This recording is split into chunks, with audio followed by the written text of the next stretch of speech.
Well, let's see if either of these 38 special rounds will cycle in the Rossi R92.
Well, that's a step in the right direction. Now, I'll tell you what, let's head back up to the cool for just a minute before we do some more shooting, and I'll tell you about the journey we've been on to get to this point. Well, if you watched my video from last week, you did see that I had problems cycling the 38 special hand loads that I had put together just for that video. And I was using a 125 grain bullet from Lightning, and the overall cartridge length on that when seated to the crimp groove was 1.36 inches. Sammy spec is 1.275 inches up to 1.550 inches. And so I'm well within the range, but the problem was those rounds, and I did figure this out, the rounds were too short, and it was allowing them to double feed into the receiver, causing a bad jam. If you'd like to see that, you can check out last week's video here. So I thought, what can I do to solve that problem? I'll just load that same bullet longer. And so I did that right here. I loaded the bullet longer out to 1.440 inches. So that's 80 thousandths longer. And it cycled fine, at least in the confines of the reloading room here. And so did the 125 grain Berries bullet. Thank you, Ken. And that one cycled fine when loaded to 1.40 inches. And so with those two rounds working, I headed off to the down with all my gear, and I set up and began filming content. And when I got to the second shooting segment, this is what happened.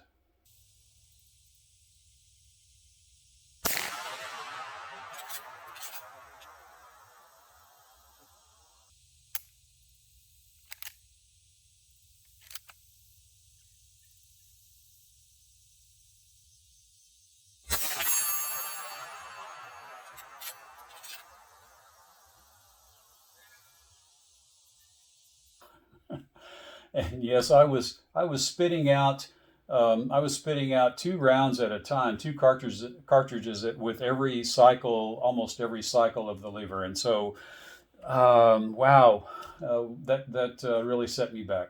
So I came back to the house, and I did some slow motion footage, and I'll show you right here. And you can see multiple problems happening here. Not only did it cycle two rounds at a time, but it would also take the round at ready that had just properly popped out of the mag tube, and it would throw it out of the gun instead of throwing it up and then into the chamber.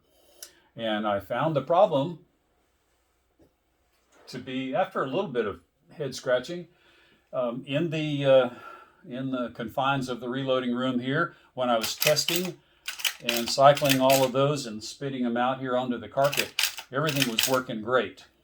But when the rifle is in a level or down position, the rounds are able to slide forward. And when they slide forward, then the timing is just right for the carrier to flip them up, and then the rim of the cartridge goes right through the gap in the cartridge guide. It's just a timing issue, and so that's what the problem was. And fortunately, I had some more bullets to try. I had some 160 grain long-nosed flat point bullets, really nice bullets I've used before. And these are from Montana Bullet Works. And also had some 158 grain Keith style bullets from Acme. Now, are there other issues that I may be able to resolve down the road? Perhaps, but for now, these guys have worked great in the Rossi, and so I'm very happy shooting these longer 158 and 160 grain cast bullets, and whatever factory ammo that I can get that's of the appropriate length. And so, with that said, let's get back down to the range and do some more shooting. Well, I hope that was enlightening. I'm not sure.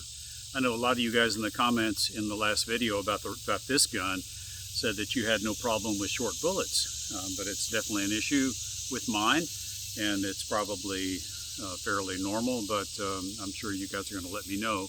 And I'll be contacting Rossi somewhere along the line and just asking them the generic question: are short 38 specials always going to be a problem, or is there something that I or they can do for a modification that will make it more universal? But right now, let's shoot some groups. We are talking about a plinking load here. These are not hunting loads, and we're shooting for the first group of 5 at about 35 yards. We're going to shoot 5 of the 160 grain Montana Bullet Works long flat nose hard cast bullets. And these don't have a gas check, by the way, but I have the sister bullet, 160 grain, that does have a gas check, and I'll be using that in the 357 loads down the road for sure. So let's do a group at 35 yards. I'm going to shoot kind of at the top of that that reduced scale IPSC plate, and then we'll compare it with the 158 grain Keith style bullet.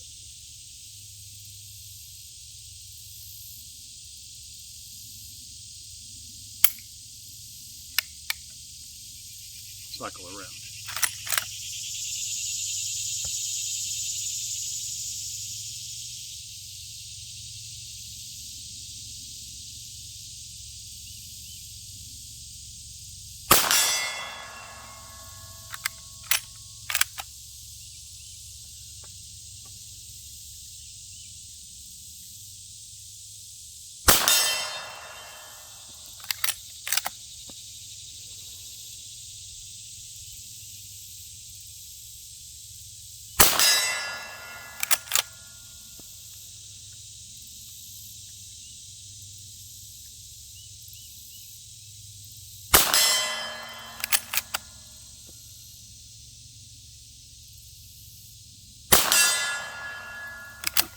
That one was pretty bad.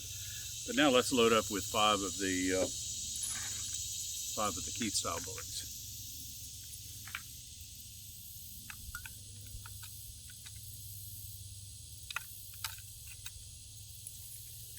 These bullets from Acme, if you're not familiar with them, they are red for a reason.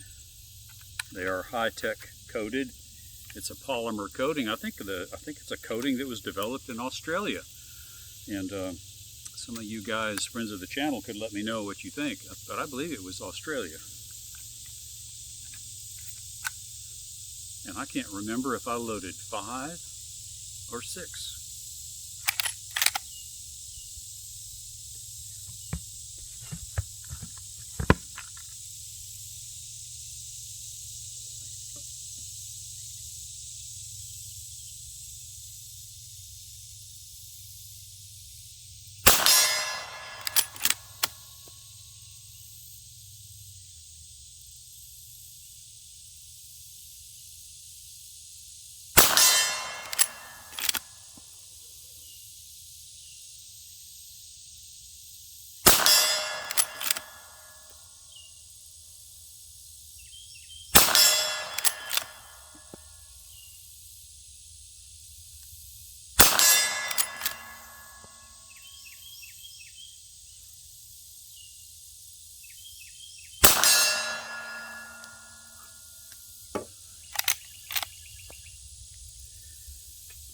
let's go down there and take a look at that and see how they did.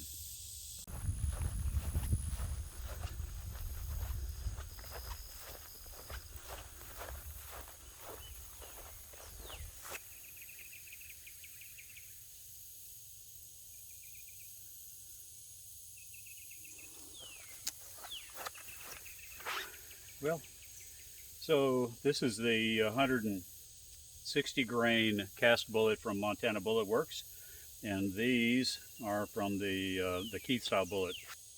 Now I will say that my my steady rest, the wobbling paddle, was not the best. So we'll try to improve on that as we shoot some reactive targets. Oh, and if you'll stick around just another 30 seconds after I shoot, I will show you the, I'll pull out the Lyman trigger pull gauge and I'll show you how sweet the trigger is, this unmodified trigger, how sweet it is on the Rossi. And I brought a blue tar pattern to catch all my brass. It's not big enough.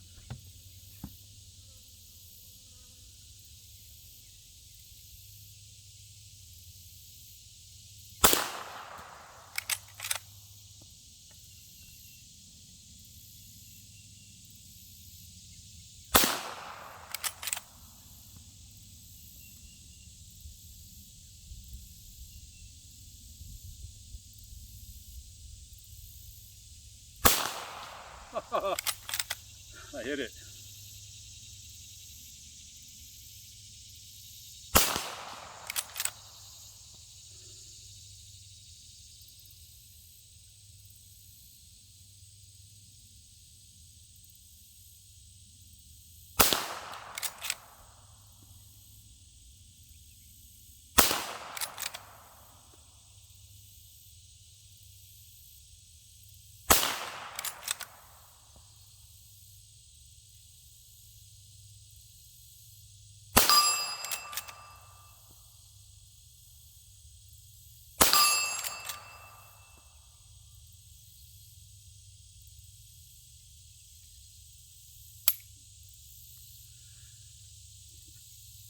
All right, let's check out that trigger pull.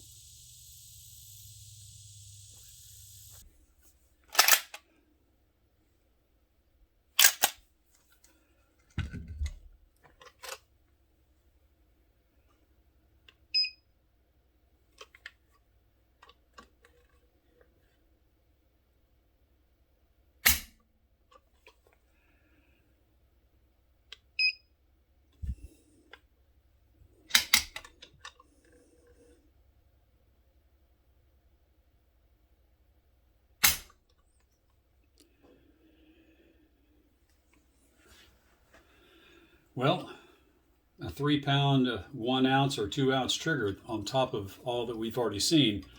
I'm pretty satisfied with the Rossi R92. I can't wait to put those 800 more rounds through there so we can do a follow-up video on its durability. So I hope you'll stick around with the channel.